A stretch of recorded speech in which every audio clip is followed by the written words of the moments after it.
പവിത്രത്തിൻ്റെ ഒരു അപ്കമിങ് എപ്പിസോഡിലേക്ക് എല്ലാവർക്കും സ്വാഗതം. കമലാമ്മ ഭക്ഷണം കഴിച്ചുകൊണ്ടിരിക്കുകയാണ്. ശ്രീജ അടുത്ത് തന്നെ ഇരിക്കുന്നുണ്ട്. പെട്ടെന്നാണ് വിശ്വവും വിനയനും അങ്ങോട്ടേക്ക് കയറി വരുന്നത്. വിശ്വം വർക്ക് കഴിഞ്ഞ് വരുന്ന വരവാണ്. വിനയൻ വിശ്വത്തോട് ചോദിക്കുന്നുണ്ട്, വിശ്വേട്ടാ, വിശ്വേട്ടൻ്റെയോടൊപ്പം ജോലിക്ക് വന്നാൽ കഴിഞ്ഞാൽ എനിക്ക് ശമ്പളം തരാമെന്ന് പറഞ്ഞിട്ടുണ്ടായിരുന്നല്ലോ, ഇന്നത്തെ ശമ്പളം എവിടെയെന്ന് ചോദിക്കുകയാണ്. ഇത് കേട്ടതും വിശ്വം പറയുന്നുണ്ട്, നീ എനിക്ക് 7500 രൂപ തരാനില്ലേ വിനയ? അതിനു പുറമെ ഇനി നിനക്ക് ശമ്പളവും വേണോ എന്ന് ചോദിക്കുകയാണ്. ഉടനെ വിനയം പറയുന്നുണ്ട്, വിശ്വേട്ട, അത് ഞാൻ കടമായിട്ട് വിശ്വേട്ടൻ്റെ അടുത്ത് നിന്ന് വാങ്ങിച്ചതല്ലേ, അത് ഞാൻ കുറേശ്ശെയായി തന്നു തീർത്തോളാം. പക്ഷേ ശമ്പളം തരുന്ന കാര്യം അത് കറക്റ്റായിട്ട് എനിക്ക് തരണമെന്ന് പറയുകയാണ്. ഉടനെ തന്നെ ഒരു 3500 രൂപ എടുത്ത് വിശ്വം വിനയന് കൊടുക്കുന്നുണ്ട്. ഉടനെ വിനയൻ ചോദിക്കുന്നുണ്ട്, അയ്യോ, 3500 രൂപ ഒരു ദിവസത്തെ ശമ്പളമാണോ എന്ന് അത്ഭുതത്തോടു കൂടി ചോദിക്കുക കേട്ടോ. ഉടനെ തന്നെ വിശ്വം പറയുന്നുണ്ട്, നീ അങ്ങനെ സന്തോഷിക്കേണ്ട വിനയ, ഇത് ഒരാഴ്ചത്തെ ശമ്പളം ഞാൻ അഡ്വാൻസായി നിനക്ക് തന്നേയുള്ളൂ. ഒരാഴ്ചത്തേക്ക് ഇനി എന്നോട് നീ ശമ്പളത്തിൻ്റെ കാര്യം ചോദിക്കാനേ പാടില്ല എന്ന് പറയുന്നു. ഉടനെ തന്നെ വിനയൻ അതും മേടിച്ച് പെട്ടെന്ന് നന്ദിനിയുടെ കയ്യിൽ കൊണ്ടുപോയി കൊടുക്കുന്നുണ്ട്. അപ്പോഴേക്കും കൺമണി അങ്ങോട്ടേക്ക് കയറി വരുവാണ്. ഭക്ഷണം കഴിച്ചു കഴിഞ്ഞ നമ്മുടെ കമലാമ്മ അവിടെ ഇങ്ങനെ ഇരിക്കുകയാണ്. പെട്ടെന്ന് കൺമണി വന്നതും കമലാമ്മ കഴിച്ചു കഴിഞ്ഞ ഭക്ഷണത്തിൻ്റെ പ്ലേറ്റ് എടുത്ത് കിച്ചണിലേക്ക് പോവാണ്. ശ്രീജ പറയുന്നുണ്ട്, കൺമണി, നീ എന്താണ് ഈ കാണിക്കുന്നത്? വേണ്ട, ഞാനത് എടുത്തോളാം എന്ന് പറയുന്ന സമയത്ത് കൺമണി സമ്മതിക്കുന്നില്ല. വേണ്ട ശ്രീജയടുത്തി, ഞാൻ തന്നെ കൊണ്ടുപോയി വെച്ചോളാം, അമ്മ കഴിച്ച പ്ലേറ്റ് അല്ലേ എന്ന് പറഞ്ഞുകൊണ്ട് വളരെ സ്നേഹം നടിച്ച് ആ പ്ലേറ്റ് എടുത്ത് കിച്ചണിൽ കൊണ്ടുപോയി വെക്കുകയാണ്. നന്ദിനിയും വിനയനും ഒക്കെ പരസ്പരം നോക്കുന്നുണ്ട്, എന്താ ഇവൾക്ക് ഇത്ര സ്നേഹം എന്നുള്ള മട്ടിൽ.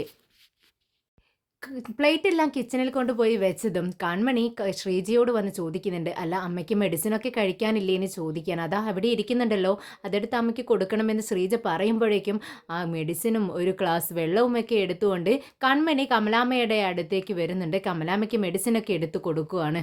എന്നിട്ടൊന്നും മിണ്ടാതെ അവിടെ ചെയറിൽ ഇരിക്കുന്നുണ്ട്. ഇത് കണ്ടതും നമ്മുടെ നന്ദിനി ചോദിക്കുന്നുണ്ട്, അല്ല കൺമണി, നിന്നെ പെണ്ണ് കാണാനായിട്ട് വന്നു എന്ന് പറയുന്നത് കേട്ടല്ലോ, കല്യാണമൊക്കെ ശരിയായോ എന്ന് ചോദിക്കുകയാണ്. എന്നാൽ പെട്ടെന്ന് കൺമണി പൊട്ടിക്കരയുന്നുണ്ട്. എല്ലാവരും പരസ്പരം അത്ഭുതത്തോടു കൂടി നോക്കുവാണ്. എന്തിനാണ് വിവാഹകാര്യം ചോദിച്ചപ്പോൾ കൺമണി ഇങ്ങനെ പൊട്ടിക്കരയുന്നതെന്ന് അവർക്ക് ആർക്കും മനസ്സിലാവുന്നില്ല. പെട്ടെന്ന് നന്ദിനി ചോദിക്കുന്നുണ്ട്, അല്ല കൺമണി, നീ വിവാഹം ആലോചിച്ച് വന്നവ വിവരമല്ലേ ഞാൻ നിന്നോട് ചോദിച്ചുള്ളൂ, ഞാൻ തെറ്റായിട്ടൊന്നും പറഞ്ഞില്ലല്ലോ, പിന്നെ എന്തിനാ നീ ഇങ്ങനെ കരയുന്നത്, പ്രശ്നമായോ എന്ന് ചോദിക്കുകയാണ് നന്ദിനി. എന്നാൽ ഇതൊന്നും കേൾക്കാതെ നമ്മുടെ കൺമണി അഭിനയിച്ച് തകർക്കുകയാണ്. അവിടെ പൊട്ടി പൊട്ടി കരയുന്നുണ്ട്. ഇത് കണ്ട് കമലാമ്മയും ചോദിക്കുന്നുണ്ട്, എന്തിനാ മോളെ നീ കരയുന്നത്? അന്നെൻ്റെ വീട്ടിൽ വെച്ച് എന്നെ മനസ്സിനെ വേദനിപ്പിക്കുന്ന ഒരു കാര്യം ഉണ്ടായി അമ്മേ എന്ന് പറഞ്ഞുകൊണ്ടാണ് കൺമണി കരയുന്നത്. ഉടനെ ശ്രീജ ചോദിക്കുന്നുണ്ട്, എന്ത് പറ്റി കൺമണി, അന്ന് നിന്നെ പെണ്ണ് കാണാനായി അവിടെ ആരും വന്നില്ലേ എന്ന് ചോദിക്കുകയാണ്.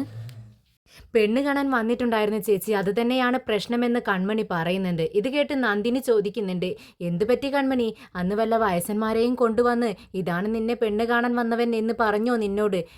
അതൊന്നുമില്ല ചേച്ചി, അവൻ എന്നെ ഇഷ്ടമല്ല എന്ന് പറഞ്ഞു അമ്മേ എന്ന് പറഞ്ഞുകൊണ്ടാണ് കൺമണി കരയുന്നത്. ഇത് കേട്ട് നമ്മുടെ കമലാമ്മ ചോദിക്കുന്നുണ്ട്, അവൻ ഇഷ്ടമല്ലെന്ന് പറഞ്ഞതിനാണോ നീ ഇങ്ങനെ കരയുന്നത്? നിന്നെ വിവാഹം കഴിക്കാനുള്ള ഭാഗ്യം അവനക്കുണ്ടായില്ല എന്ന് മാത്രം നീ ചിന്തിക്കുക എന്ന് പറയുമ്പോൾ കൺമണി വീണ്ടും കരഞ്ഞുകൊണ്ട് കമലാമ്മയോട് പറയുന്നുണ്ട്, അമ്മേ, അതുകൊണ്ടല്ല ഞാനിങ്ങനെ കരയുന്നത്, അവൻ എന്നെ ഇഷ്ടമല്ലാത്തതിനുള്ള കാരണം കേട്ടതുകൊണ്ട് മാത്രമാണ്. അവനൊരു കാരണം പറഞ്ഞു, ആ കാരണം കേട്ടതുകൊണ്ടാണ് ഞാനിങ്ങനെ വിഷമിക്കുന്നതെന്ന് കൺമണി പറയുന്നുണ്ട്. ഇത് പറ്റി മോളെ എന്ന് കമലാമ്മ ചോദിക്കുന്നുണ്ട്. ഉടനെ തന്നെ കൺമണി പറയുന്നുണ്ട്, എന്നെ പഠിച്ച് വലുതാക്കിയത് എൻ്റെ വിക്രമാണ്. അതുകൊണ്ട് തന്നെ ഞങ്ങൾ ഒരുപാട് നാളായി വീട്ടിൽ ഒരുമിച്ച് തന്നെയാണ് താമസിക്കുന്നത്. പക്ഷേ അത് നാട്ടുകാർ ഇങ്ങനെയാണ് കാണുന്നതെന്ന് ഞങ്ങൾക്ക് അറിയില്ലായിരുന്നു. എന്നെയും വിക്രമിനെയും ചേർത്ത് പറയാൻ പാടില്ലാത്തതൊക്കെ അവർ പറയുന്നുണ്ട് അമ്മേ, എനിക്കതാണ് സഹിക്കാൻ കഴിയാത്തത് എന്ന് പറഞ്ഞുകൊണ്ട് കൺമണി കരയുവാണ്. ഇത് കേട്ടതും എനിക്ക് ദേഷ്യം വരുന്നുണ്ട്. എന്ത്, നിന്നെയും വിക്രമിനെയും ചേർത്ത് കള്ളക്കഥകൾ ഉണ്ടാക്കുന്നോ നാട്ടുകാർ? ആരാണ് അങ്ങനെ പറഞ്ഞത്? എന്നിട്ട് വിക്രം കൈയും കെട്ടി നോക്കിയിരുന്നോ? അവൻ ചോദിച്ചില്ലേ അവരോടെന്ന് ചോദിക്കുമ്പോൾ കൺമണി പറയുന്നുണ്ട്, പിന്നെ ചോദിക്കാതെ എനിക്ക് വേണ്ടി വിക്രം അവരോട് ദേഷ്യപ്പെട്ടതാണ്. പക്ഷേ ഞാനിതെങ്ങനെ സഹിക്കും? എനിക്ക് അന്നേരം തന്നെ എൻ്റെ ജീവിതം അങ്ങ് അവസാനിപ്പിച്ചാലോ എന്ന് തോന്നിപ്പോയതാണെന്ന് കൺമണി വളരെ സമർത്ഥമായി അഭിനയിച്ചുകൊണ്ടാണ് പറയുന്നത്. ഇതെല്ലാം വിശ്വസിക്കുകയാണ് നമ്മുടെ ശ്രീജയും കമലാമയൊക്കെ. ശ്രീജയ്ക്കൊക്കെ ഭയങ്കര വിഷമം തോന്നുന്നുണ്ട് ഈ ഒരു അവസ്ഥ, കൺമണിയുടെ ഈ ഒരു അവസ്ഥ കണ്ടിട്ട്. പെട്ടെന്ന് കമലാമ, അയ്യോ മോളെ, നീ എന്താണ് ഈ പറയുന്നത്? നീ അങ്ങനെയൊന്നും ചിന്തിക്കരുതെന്ന് കമലാമ്മ പറയുന്നുണ്ട്. പെട്ടെന്ന് നന്ദിനി പറയുന്നുണ്ട്, അമ്മ എന്താണ് ഈ പറയുന്നത്? നാട്ടുകാരങ്ങനെയൊക്കെ തന്നെയല്ലേ ചിന്തിക്കൂ. വിക്രം വിവാഹം കഴിക്കാത്ത ഒരുത്തൻ, വിവാഹം കഴിച്ചത് തീർത്തിട്ടിരിക്കുന്ന ഒരാൾ. നമ്മുടെ കൺമണിയാണെങ്കിലോ വിവാഹം കഴിക്കാത്തൊരു പെൺകുട്ടി. രണ്ടുപേരും ഒരേ വീട്ടിൽ ഒരുപാട് നാളായി താമസിക്കുന്ന സമയത്ത് നാട്ടുകാരിങ്ങനെയൊക്കെ തന്നെയല്ലേ പറയത്തുള്ളൂ. അത് നമ്മൾ മുൻകൂട്ടി തന്നെ കരുതേണ്ട കാര്യമല്ലേ? ഇതിനൊക്കെ കാരണക്കാരനാരാ? വിക്രം തന്നെയല്ലേ എന്ന് നന്ദിനി ചോദിക്കുകയാണ്. ഇത് കേട്ടതും ശ്രീജ പറയുന്നുണ്ട്, നന്ദിനി നീയൊന്നും മിണ്ടാതിരിക്കുന്നുണ്ടോ? എന്ത് പറഞ്ഞാലും നീ അവസാനം കൊണ്ടുപോയി വിക്രമിനെ തന്നെ കുറ്റം പറയുന്നു. നിനക്ക് ഒട്ടും തന്നെ മനസാക്ഷി ഇല്ലേ എന്ന് ചോദിക്കുന്നുണ്ട്. പെട്ടെന്ന് നന്ദിനി പറയുന്നുണ്ട്, അതെ ചേച്ചി എന്നെ കുറ്റം പറയരുത്. വിക്രം വിവാഹം കഴിച്ച് സമയത്തിന് തന്നെ വിവാഹം കഴിച്ച് ഈ വീട്ടിലിരിക്കുകയായിരുന്നെങ്കിൽ ഈ കൺമണിക്ക് ഇതൊക്കെ സഹിക്കേണ്ടി വരുമായിരുന്നോ എന്ന് ചോദിക്കുകയാണ്. ഉടനെ വിനയനും അതിനെ അനുകൂലിക്കുന്നുണ്ട്. വിനയം പറയുന്നുണ്ട്, നന്ദിനി പറയുന്നതും കാര്യമല്ലേ.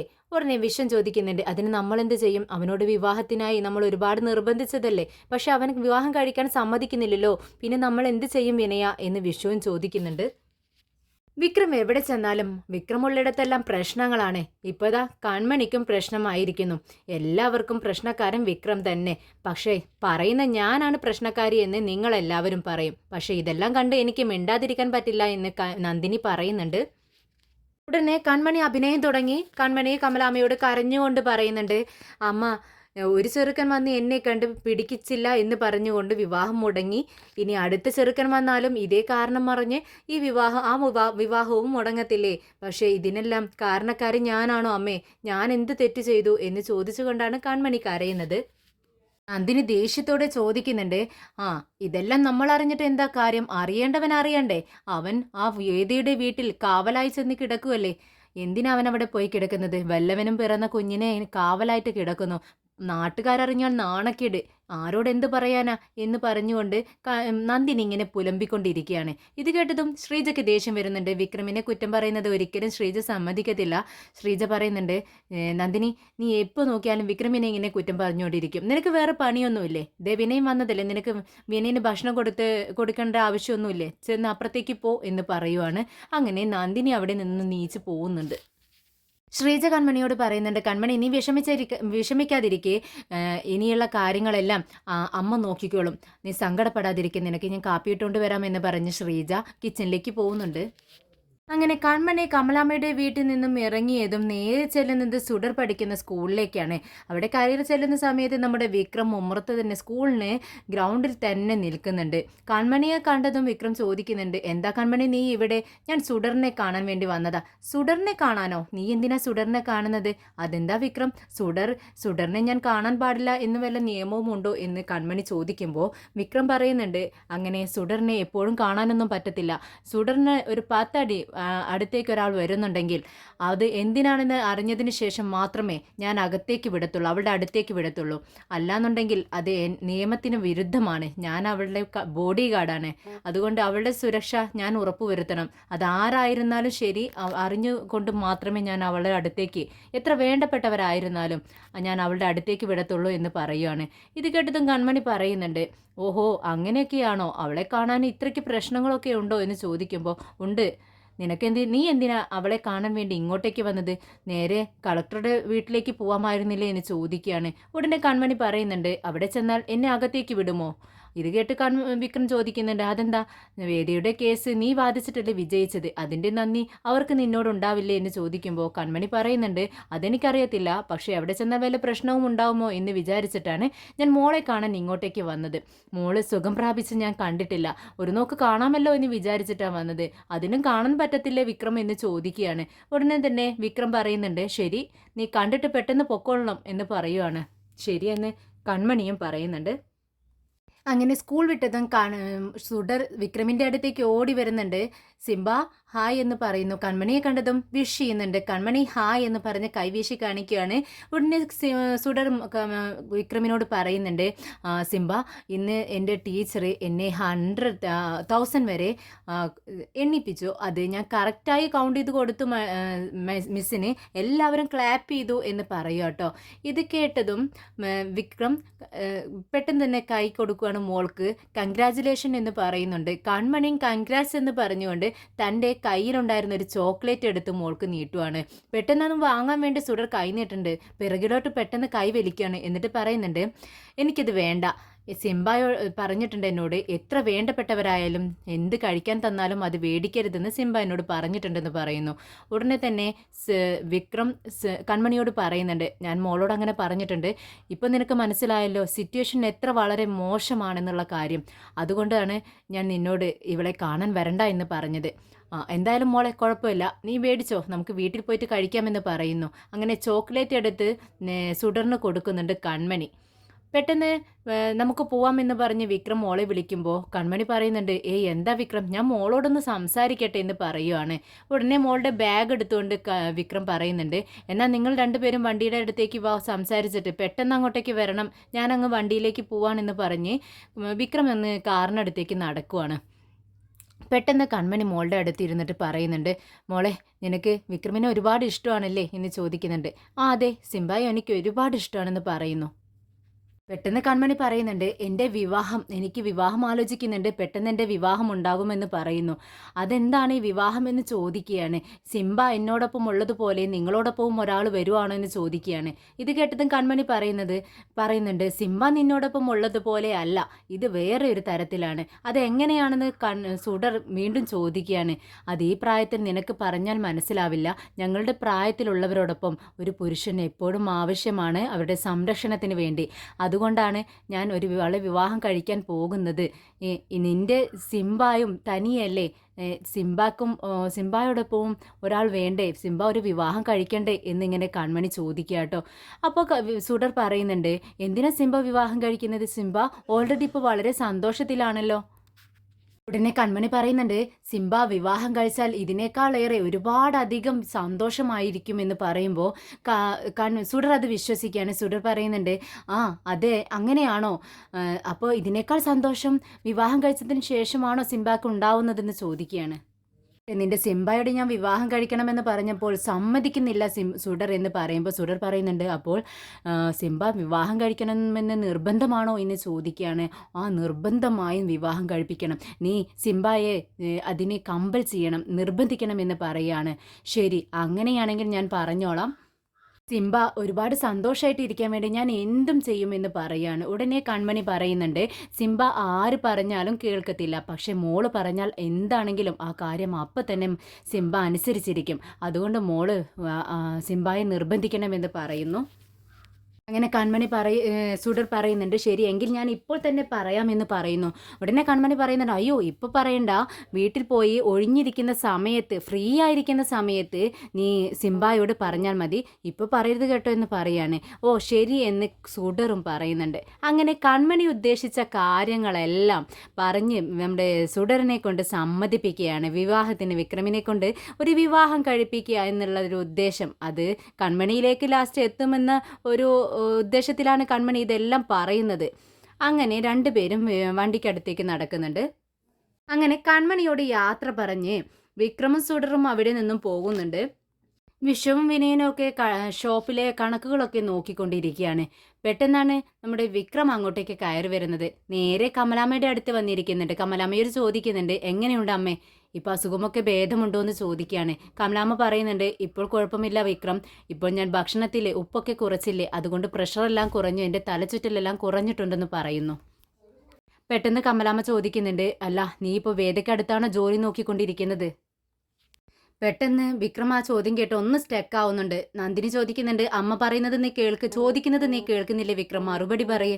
ഉടനെ വിനയം പറയുന്നുണ്ട്, അവർ അമ്മയും മകനും എന്തെല്ലാം സംസാരിക്കും, എന്തിനാ നന്ദിനി നീ ഇടയിൽ കയറി സംസാരിക്കുന്നത്? അമ്മ ഉദ്ദേശിക്കുന്ന ചോദ്യം തന്നെയല്ലേ ഞാനും ചോദിച്ചുള്ളൂ, അതിന് നിങ്ങളെന്തിനാ എന്നോട് ദേഷ്യപ്പെടുന്നതെന്ന് നന്ദിനി ചോദിക്കുകയാണ്. ഉടനെ കമലാമ്മ വിക്രമിനോട് ചോദിക്കുന്നുണ്ട്, അല്ല വേദയുടെ മകൾക്ക് ബോഡി ഗാർഡായിട്ടുള്ള ജോലിയല്ലേ നീ അവിടെ നോക്കുന്നത്? ഇത് കേട്ടതും വിക്രമിന് മനസ്സിലാവുന്നുണ്ട്, അമ്മ എല്ലാ വിവരങ്ങളും അറിഞ്ഞിരിക്കുന്നു, അതുകൊണ്ടാണ് ഇങ്ങനെ ചോദിക്കുന്നത്. വിക്രം പെട്ടെന്ന് വിനയന്റെ മുഖത്തേക്ക് നോക്കുന്നുണ്ട്. വിനയന് മനസ്സിലാവുന്നുണ്ട് തൻ്റെ കള്ളത്തരം ഇപ്പോൾ കണ്ടുപിടിക്കും, താനാണിതിന് പിറകിലെന്ന് വിക്രം കണ്ടുപിടിക്കുമെന്ന് മനസ്സിലായത് കൊണ്ട് തന്നെ വിനയൻ പെട്ടെന്ന് അവിടുന്ന് മുങ്ങാൻ വേണ്ടി ശ്രമിക്കുകയാണ്. പെട്ടെന്ന് വിക്രം അമ്മയോട് പറയുന്നുണ്ട്, അമ്മേ ആ കുട്ടി സുഡർ പാവമല്ലേ അമ്മേ, അവളുടെ ജീവൻ ആപത്തെന്ന് പറയുമ്പോൾ അത് രക്ഷിക്കേണ്ട കടമ എനിക്കില്ലേ? ഇത് കേട്ട് കമലാമ്മ പറയുന്നുണ്ട്, ഞാൻ എന്താടാ നിന്നോട് പറയാ, ഇതെല്ലാം കേട്ട് എനിക്ക് ഭ്രാന്ത് പിടിക്കുന്നത് പോലെ തോന്നുന്നു. അന്ന് ആ സന്യാസി അമ്പലത്തിൽ വെച്ച് നിന്നെ രക്ഷിക്കാൻ വരുന്ന കുലദൈവമാണ് ആ മോളെന്നാണ് എന്നോട് പറഞ്ഞത്. പക്ഷെ ആ വേദ നിന്റെ കുഞ്ഞിനെ കളഞ്ഞ് വേറൊരുത്തനെ വിവാഹം കഴിച്ച് അതിലൊരു കുഞ്ഞ് ജനിച്ചിരിക്കുന്നു. ആ കുഞ്ഞിനെ അല്ലേടാ നീ നോക്കാൻ വേണ്ടി പോകുന്നത്. അത് എനിക്ക് ഉൾക്കൊള്ളാൻ കഴിയുമോ? ഞാൻ എങ്ങനെയാ ഉൾക്കൊള്ളുമെടാ എന്ന് ചോദിക്കുകയാണ് വിക്രമിനോട്. എന്താ അമ്മ അമ്മ ഇങ്ങനെയൊക്കെ പറയുന്നത്? അവളൊരു ദ്രോഹി, കൊലയാളി. അവളുടെ വയറ്റിൽ പിറന്നു എന്നുള്ളത് കൊണ്ട് ഈ കുഞ്ഞ് എന്ത് കുറ്റം ചെയ്തു അമ്മേ? അത് പാവമല്ലേ എന്ന് ചോദിക്കുകയാണ്. ഉടനെ കമലാമ്മ പറയുന്നുണ്ട്, ആ ദ്രോഹിക്ക് പിറന്ന മോളല്ലേ മോനെ, അതുകൊണ്ട് എനിക്ക് അതിനെ ഉൾക്കൊള്ളാൻ ഒട്ടും കഴിയില്ല. നിനക്ക് നാണക്കേട് തോന്നുന്നില്ലേ എന്ന് കമലാമ്മ ചോദിക്കുമ്പോൾ നന്ദിനി പറയുന്നുണ്ട്, അതെ ഞാനൊരു കാര്യം ചോദിക്കട്ടെ വിക്രം, നീ തെറ്റായിട്ട് എടുക്കരുത്. ഞാൻ ചോദിക്കാനുള്ളത് മുഖത്ത് നോക്കി ചോദിക്കും. ദേ, നീയും ആ വേദിയും തമ്മിലുള്ള വിവാഹമോചനമൊന്നും കഴിഞ്ഞിട്ടില്ലല്ലോ, ഡൈവോഴ്സ് കഴിഞ്ഞിട്ടില്ല.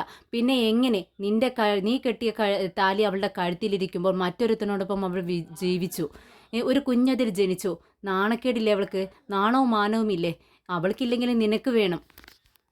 പെട്ടെന്ന് വിനയനും വിശ്വവും നന്ദിനി എന്ന് വിളിക്കുന്നുണ്ട്. വിനയൻ ചോദിക്കുന്നുണ്ട്, നന്ദിനി നിന്റെ നാവിപ്പോൾ ശരിയല്ല, നീ നാവ് അടക്കി വെക്കിയെന്ന് പറയുന്നു. ഉടനെ നന്ദിനി പറയുന്നുണ്ട്, എൻ്റെ നാവ് ശരിയല്ലാത്തത് കൊണ്ടല്ല ഞാൻ ഇതെല്ലാം പറയുന്നത്. ഞാൻ ചോദിക്കാനുള്ളത് മുഖത്ത് നോക്കി തന്നെ ചോദിക്കും. അവൾ ചെയ്യുന്നതെല്ലാം ശരിയാണോ? ഈ വീട്ടിലെ ഒരുത്തൻ്റെ താലി അവളുടെ കഴുത്തിൽ കിടപ്പുണ്ട്. ആ കഴുത്തിൽ ആ താലി കിടക്കുന്ന സമയത്തല്ലേ അവൾ ഈ തോന്നിവാസമെല്ലാം കാണിക്കുന്നത്. അതുകൊണ്ട് ഈ കുടുംബത്തിനാണ് അതിൻ്റെ മാനക്കേട്. അത് നിങ്ങൾക്ക് മനസ്സിലാവുന്നില്ലേ എന്ന് ചോദിക്കുകയാണ് നന്ദിനി. ഇതെല്ലാം ചെയ്തു കൂട്ടിയതും പോരാ, വേറൊരുത്തൻ്റെ കുഞ്ഞിനെ പ്രസവിച്ചിട്ട് ആ കുഞ്ഞിനെ നോക്കാൻ വിക്രമിനെ ഏൽപ്പിച്ചിരിക്കുന്നു. നാണമാവുന്നില്ലേ അവൾക്ക്? നാട്ടുകാരറിഞ്ഞാൽ നമ്മുടെ കുടുംബത്തിനാണ് നാണക്കേട്. മറ്റുള്ളവരുടെ മുന്നിൽ തല കുനിച്ച് നിൽക്കേണ്ടത് ഞങ്ങളാണെന്ന് നന്ദിനി ഇഷ്ടക്കേട് മുഖത്ത് കാണിച്ചുകൊണ്ട് തന്നെ ചോദിക്കുന്നുണ്ട്. വിക്രം, നിനക്ക് അഭിയെ വേദയെ വേണ്ടെന്ന് പറഞ്ഞു, പക്ഷേ ആ കുഞ്ഞിനെ എന്തിനാണ് പിന്നെ നിനക്കെന്ന് കമലാമ്മ ചോദിക്കുകയാണ്. അമ്മേ, അത് ഒരു കുഞ്ഞു കുട്ടിയല്ലേ അമ്മ, ആ കുഞ്ഞിനെ എങ്ങനെ അമ്മയ്ക്ക് വെറുക്കാൻ കഴിയുന്നു എന്ന് വിക്രം ചോദിക്കുന്നുണ്ട്. ആ കുഞ്ഞ് നിന്റേതല്ലല്ലോ വിക്രം, പിന്നെ എന്തിനാ നീ അതിനെ സ്നേഹിക്കുന്നത് എന്ന് വീണ്ടും കമലാമ്മ ചോദിക്കുന്നുണ്ട്. അമ്മ, നമ്മൾ ആ കുഞ്ഞിനെ പരിചയപ്പെടുന്ന സമയത്ത് അത് വേദയുടെ മകളാണെന്ന് നമുക്ക് രണ്ടുപേർക്കും അറിയില്ലായിരുന്നു. അമ്മ ആ മോളെ കണ്ട ഉടനെ എന്നോട് എന്താ പറഞ്ഞത്?